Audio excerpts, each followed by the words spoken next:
Como vimos en el anterior capítulo, tras la muerte de Septimio Severo, sus hijos, Caracalla y Geta, le sucedieron. Su madre, Julia Domna, siguió siendo la principal consejera de ambos, tal y como había hecho con su difunto esposo.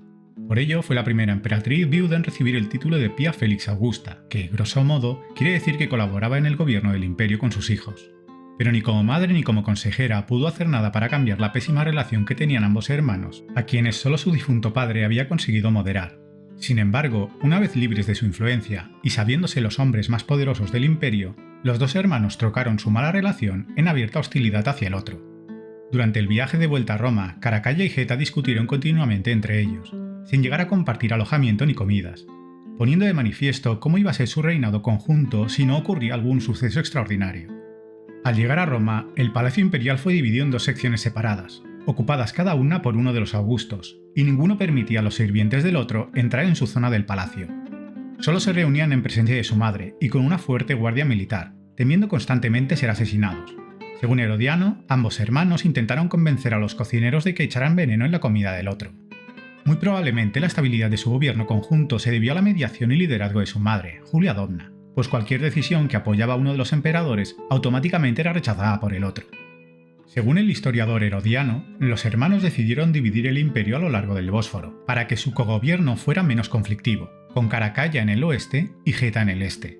Pero la idea fue rechazada por la oposición de su madre, quien según Herodiano les dijo que podían repartirse el mundo, pero no a ella, salvo que la matasen y se repartiesen sus despojos para que cada uno se llevara un pedazo de ella para enterrarlo en sus dominios.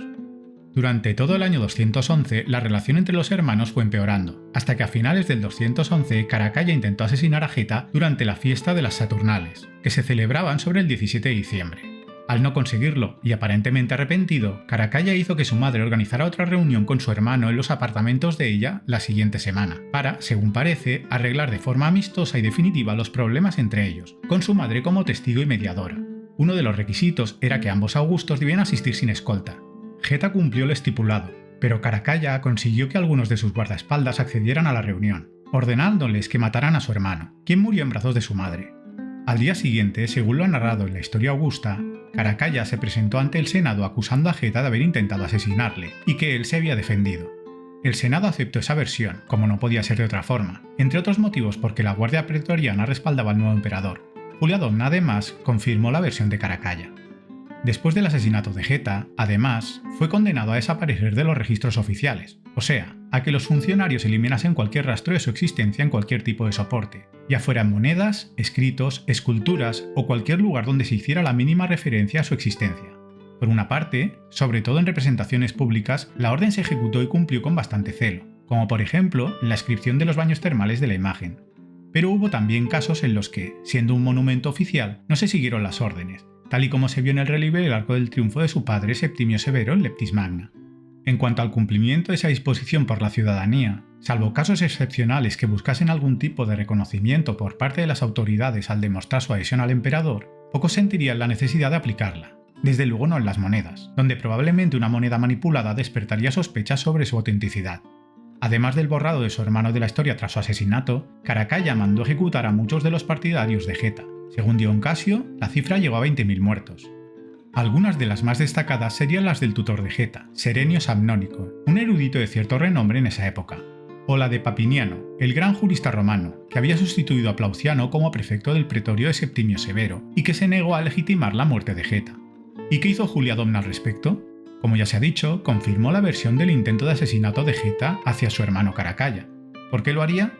Lo único que podemos afirmar con rotundidad es que tras el asesinato, ella se mantuvo como la principal consejera de Caracalla, asumiendo un mayor protagonismo al que había tenido incluso durante el reinado de su esposo. Sin duda, como madre, la pérdida de uno de sus hijos y a manos del otro debió de ser uno de sus peores momentos vitales. Pero tal vez eso es lo que nosotros creemos desde la óptica del siglo XXI, y para ella no fue un hecho tan traumático. En cualquier caso, Caracalla consideraba las tareas administrativas aburridas y mundanas, por lo que delegó todo el trabajo burocrático en su madre, confiando plenamente en ella.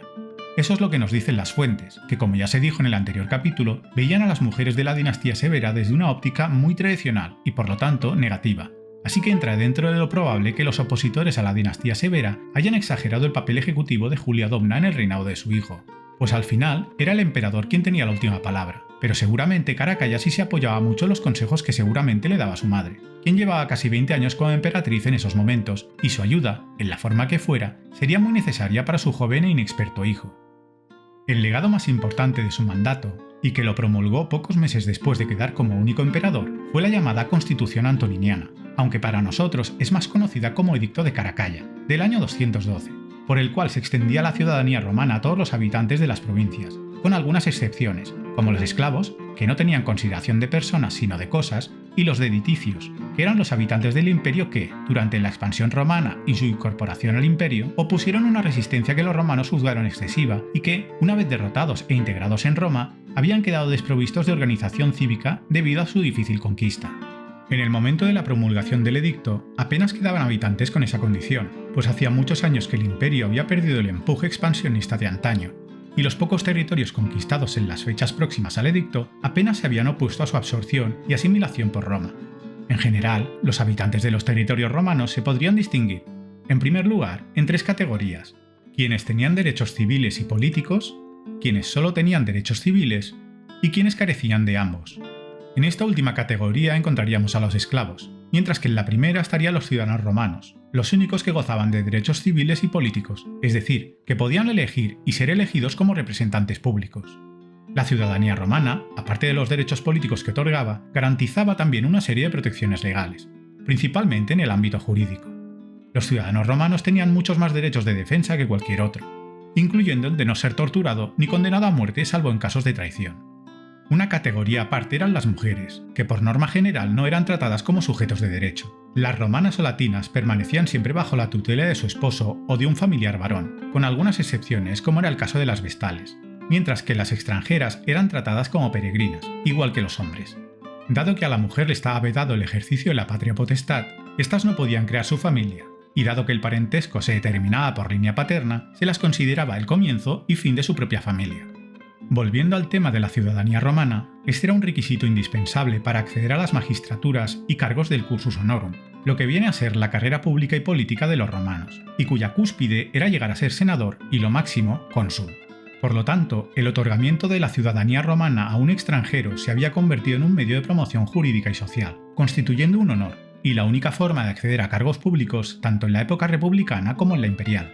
Una característica del sistema jurídico romano era que no iba ligado solo a la persona, sino al municipio donde se residiera.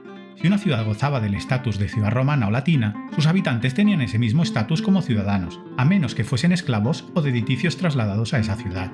Esto podía provocar ciertos inconvenientes, como que, si un ciudadano se trasladaba a una población de menor categoría, automáticamente veía disminuido su estatus, algo que evitaban en la medida de lo posible. Por ese motivo, los romanos residentes fuera de Italia generalmente habitaban en colonias, que tenían el estatus legal de ciudades romanas o latinas. Una forma sencilla de reconocer a un ciudadano de Roma era su vestimenta, la famosa toga. Era un símbolo social que definía la categoría del portador frente a la gente que no podía disfrutar de ese privilegio. También simbolizaba la mayoría de edad y se utilizaba en la asistencia al foro, al circo, a las asambleas, en el desempeño de las magistraturas o en las ceremonias religiosas.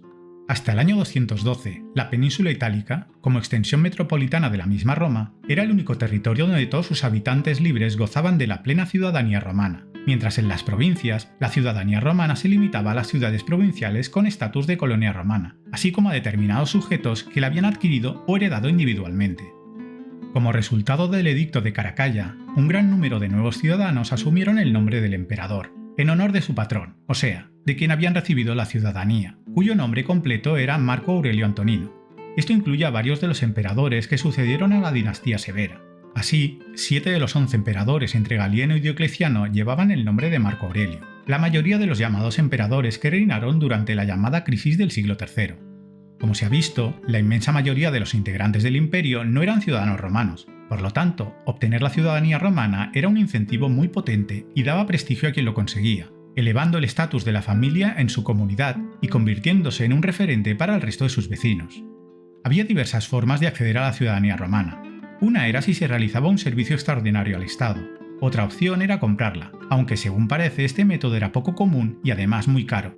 Y la tercera forma, y la más sencilla, si aceptamos que servir en las legiones durante 25 años pueda considerarse sencillo, era enrolarse en el ejército romano y sobrevivir hasta el retiro, cuando se recompensaban los servicios prestados con la ciudadanía romana completa. Se tiene bastante claro el motivo que impulsó a Caracalla a promulgar la Constitución antoniniana. Su finalidad última era conseguir ingresos nuevos en base a impuestos a los nuevos ciudadanos recién aparecidos por todo el imperio, pues los no ciudadanos estaban exentos de alguno que los ciudadanos romanos sí debían pagar. Pero la medida, que sobre el papel debía parecer una forma sencilla de aumentar la recaudación, solo consiguió aumentar levemente los ingresos para el Estado. Sin embargo, hubo una consecuencia imprevista. El servicio militar perdió el atractivo que había tenido para los provinciales, que aspiraban a conseguir la ciudadanía, poniendo en riesgo su vida para defender al imperio. Hasta entonces, estos hombres estaban dispuestos a alistarse durante 25 años para obtenerla, y ganarse así el respeto y la admiración de sus conciudadanos. El edicto hizo absurdo e innecesario ese sacrificio. Aunque al principio apenas se notó en la composición de las legiones, pues los soldados que ya estaban enrolados debían cumplir su servicio, a la larga los nuevos reemplazos para suplir las bajas en el ejército eran más difíciles de encontrar dentro de las fronteras del imperio. Este problema, que se acentuaría con el tiempo, se mitigó ligeramente con los aumentos salariales a las tropas, y también con los donativos que los nuevos emperadores repartían entre las legiones que les apoyaban y les mantenían en el poder, empezando a crearse una vinculación indeseable entre los soldados y las recompensas que podían obtener en los momentos de crisis. Comprendiendo esto, se ve dónde falla la premisa básica del edicto de Caracalla. Si la finalidad del edicto era aumentar los ingresos del Estado, se puede decir que apenas tuvo un impacto real en mejorar la economía del imperio. Probablemente en los primeros años de la entrada en vigor del edicto sí habría un leve aumento de la disponibilidad de dinero proveniente de los impuestos a los nuevos ciudadanos, pero conforme pasaran los años, gran parte de ese incremento de la recaudación fue destinado a pagar el incremento del sueldo de las legiones, por lo que, poco a poco, la situación de precariedad económica volvió a niveles similares a los que había antes de la entrada en vigor de la Constitución antoniniana. El efecto, probablemente imprevisto, es que a partir de este momento, el incremento de bárbaros dentro de la estructura de los ejércitos imperiales irá creciendo. Algunos, pocos de momento, como tropas regulares, pero sí aumentará la presencia de unidades mercenarias bárbaras.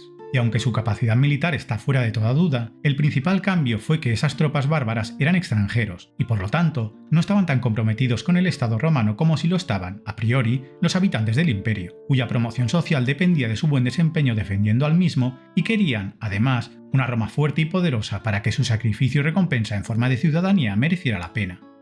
En el ámbito político, una de las primeras reflexiones sobre el impacto real que se puede hacer de los efectos que el edicto de Caracalla tuvo sobre el imperio es que la mayoría de los llamados emperadores ilirios, de mediados a finales del siglo III, no habrían podido serlo de no haberse promulgado el edicto, pues aunque todos eran soldados, y como se ha visto, el servicio militar daba derecho a la ciudadanía romana, esta se otorgaba al finalizar el periodo de servicio, por lo que muchos no habrían tenido oportunidad de ser candidatos al cargo, pues fueron escogidos mientras comandaban legiones.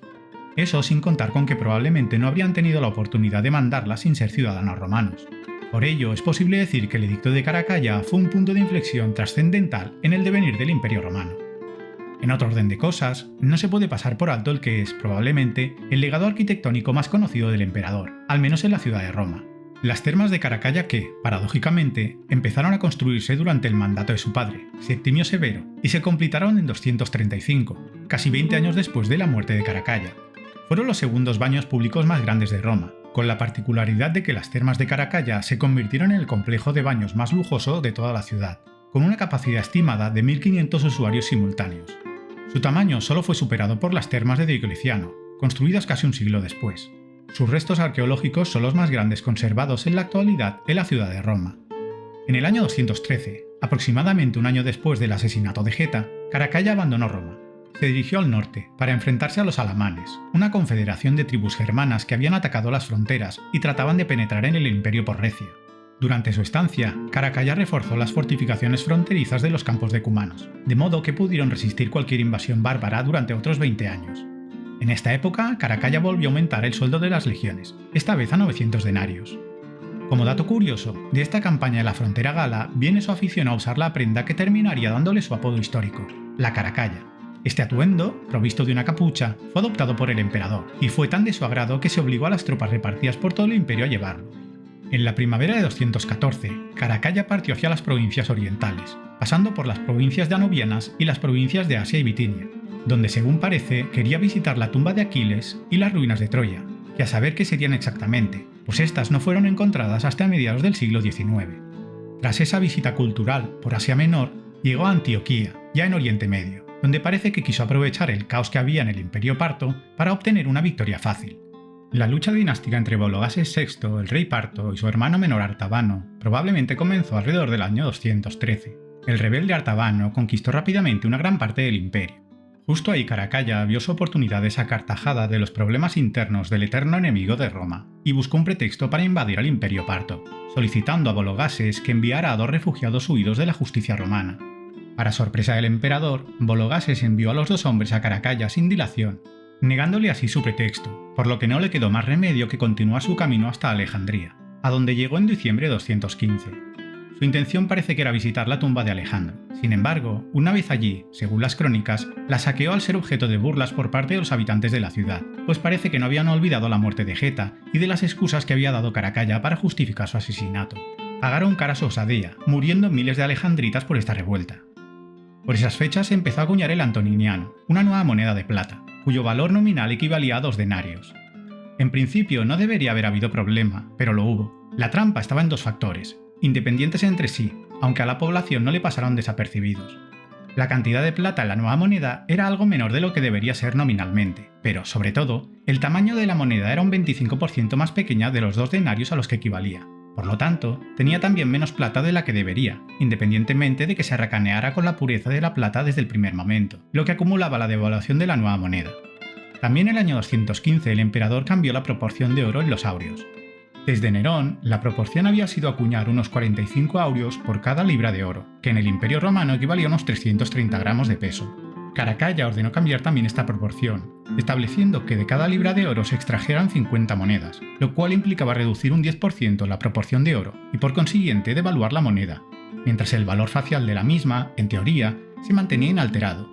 Hoy en día nuestra sociedad acepta que un trozo de papel o una moneda de metal ordinario tenga un valor fijado por el Estado, pero en las sociedades antiguas se asociaba el valor real del metal al de la moneda, por lo que todas estas modificaciones tuvieron un impacto muy negativo en la vida de los ciudadanos del imperio.